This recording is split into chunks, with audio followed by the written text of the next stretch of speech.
Next જે સવાલ આવી રહ્યો છે SMS પર દ્વારા આવે છે દિલીપભાઈ કટારિયા અમદાવાદથી હીરો મોટોકોર્પ 30 કાઉન્ટર 4540 રૂપિયાની ખરીદી અહીંયા ચાર્જ કેવા લાગે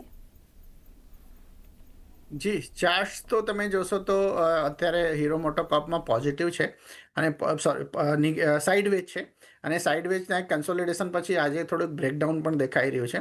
મને એમ લાગે છે કે શોર્ટ ટર્મ પોઈન્ટ ઓફ વ્યૂથી કરંટ રેટ છે એપ્રોક્સિમેટલી 4180 રેન્જમાં એક સપોર્ટ છે. જો 4180 લેવલ ડિસાઇઝિવલી બ્રીચ થાય અને ક્લોઝ આવે તો મે બી ડાઉનસાઇડ એક્સેલરેટ થઈ શકે છે.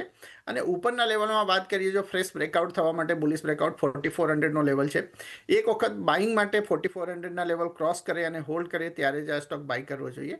ટાઈમ બિંગ વેચ એન્ડ વોચની પરિસ્થિતિ રાખવી જોઈએ આ સ્ટોકમાં. તો ટાઈમિંગ વેટ એન્ડ વોચની આપણે પરિસ્થિતિ રાખીશું હીરો મોટો કોર્પમાં.